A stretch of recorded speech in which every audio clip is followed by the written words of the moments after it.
Imagine a world waking up, a world where the first light of dawn brings not just a new day, but a new era.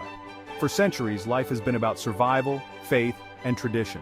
People toiled in the fields, prayed in churches, and followed the ways of their ancestors. Now, a new spirit is emerging. People are curious, eager to learn and explore beyond the confines of their daily lives. They thirst for knowledge and beauty, seeking to understand the world in new and profound ways. This is the Renaissance, a time of incredible change and creativity. Markets buzz with the energy of new ideas, and streets are alive with the spirit of innovation. It is a rebirth, a rediscovery of the knowledge and art of ancient Greece and Rome. Scholars pore over ancient texts, uncovering wisdom long forgotten. The Renaissance began in Italy in the 14th century, in the vibrant city-states like Florence, Venice, and Rome. It spread across Europe, transforming art, science, and how people saw the world. Scientists conducted experiments, artists created masterpieces. It was a time of great minds like Leonardo da Vinci and Michelangelo, whose works continue to inspire us today. They challenged old ways of thinking, engaging in debates and discussions that pushed the boundaries of knowledge. They explored new ideas and expressed themselves with passion, inventing tools and techniques that changed the world. The Renaissance was not just for the rich and powerful. Artisans and peasants alike felt its influence. It touched the lives of everyday people, bringing new opportunities and a sense of wonder to their daily routines. From the clothes they wore to the stories they told, the Renaissance spirit was everywhere. Fashion evolved and storytelling flourished. It was a time of change, a time of discovery, and a time of wonder. Explorers set sail to new worlds, and scholars uncovered the mysteries of the universe. The Renaissance was a dawn that never truly set, a rebirth of wonder that continues to inspire us today. Why did the Renaissance begin in Italy? This question has intrigued historians and art lovers alike for centuries. Italy was the heart of the Roman Empire, a civilization that left an indelible mark on history. Ruins of ancient Rome were everywhere, serving as a daily reminder of a glorious past. These ancient structures and monuments inspired a sense of pride and a desire to revive the greatness of Rome. Italy was also a land of wealthy cities like Florence, Venice, and Rome, each bustling with activity and innovation. These cities were centers of trade, connecting Europe with the riches of the East. Merchants and bankers had the wealth to support artists and scholars, fueling a cultural rebirth. One of the most important families of the Renaissance were the Medici, who played a pivotal role in this cultural explosion. Based in Florence, the Medici were powerful bankers with immense influence. They used their wealth to support artists like Michelangelo and Leonardo da Vinci, whose works would define the era. The Medici understood the power of art and its ability to convey messages and elevate status. They used it to enhance their prestige and influence, commissioning works that would stand the test of time. The Renaissance would eventually spread beyond Italy, influencing the entire continent. It reached France, Germany, England, and beyond, each region adding its own unique flavor to the movement. Each country added its own flavor to the Renaissance spirit, creating a rich tapestry of cultural achievements. Yet, the heart of the movement remained in Italy, where it all began. The Italian Renaissance gave the world some of the greatest art and architecture in human history, leaving a legacy that continues to inspire. Imagine waking up in a Renaissance city. The streets are narrow and cobbled, lined with buildings that have stood for centuries. The architecture is a blend of medieval and early modern styles, with intricate details that tell stories of the past. The air is filled with the sounds of church bells, horses' hooves clattering on the cobblestones, and people engaging in lively conversations at the marketplace. Merchants shout out their wares, and the chatter of townsfolk creates a vibrant, bustling atmosphere. The smell of fresh bread from the baker's oven fills the air, mingling with the scents of herbs and spices from nearby stalls. The bakery is a hub of activity, with people lining up to get their daily bread, a staple in every household. You live in a time before cars, electricity, or even running water.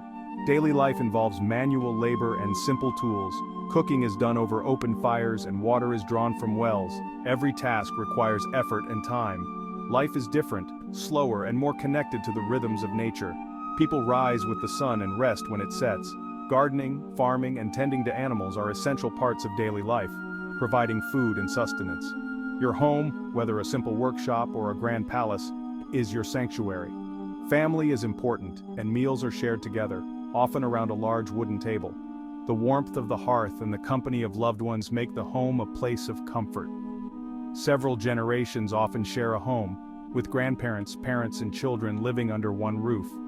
This close-knit family structure provides support and a sense of community. You start your day early, often before dawn.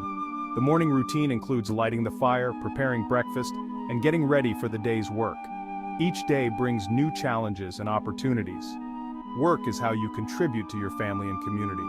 Whether you're a blacksmith, tailor, or farmer, your skills are valued and necessary. Craftsmanship is highly regarded, and each profession has its own guild and traditions.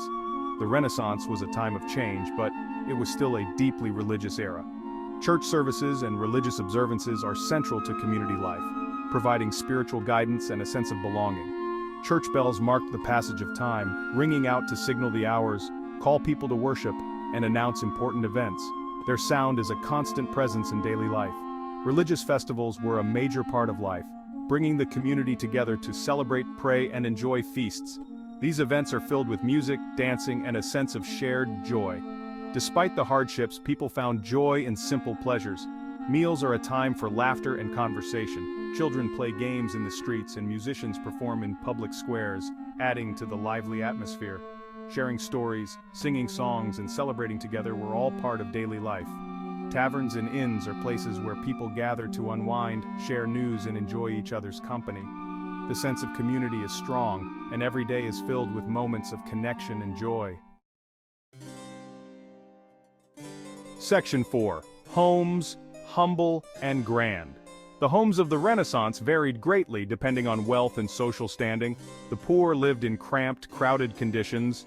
Their homes were often single-room dwellings. These homes were dark, poorly ventilated, and lacked basic sanitation. The wealthy, on the other hand, lived in grand palaces. These homes were filled with art and luxurious furnishings. They often had beautiful gardens and courtyards. These spaces provided a welcome escape from the bustling city. Despite these differences, most homes were built around a central courtyard. This courtyard provided light and ventilation. It also served as a gathering place for family and friends. Homes were more than just places to live. They were workshops, studios, and centers of family life. Section 5. The food on your plate. The food you eat in the Renaissance is simple and seasonal. Fresh bread, cheese, and vegetables are staples of your diet.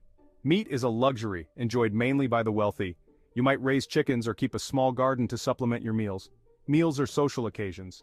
Families gather around the table to share food and stories. Wine is a common drink. It is even enjoyed by children, though often mixed with water. New foods and spices are arriving from the East. Explorers are opening up trade routes. Coffee, tea, and chocolate are becoming popular. These exotic goods are changing tastes and habits.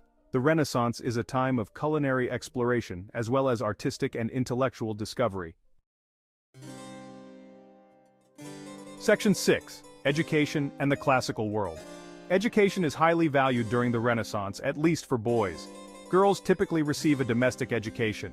They learn skills like sewing, cooking, and managing a household. For boys, education focuses on the classics. They study the literature, history, and philosophy of ancient Greece and Rome. Schools are often run by the church. Latin is the language of learning. Students learn grammar, rhetoric, and logic. These subjects are considered essential for success in life. The Renaissance rediscovery of classical knowledge has a profound impact on education. It leads to a new way of thinking about the world. Humanism, a philosophy that emphasizes human potential and achievement, becomes influential.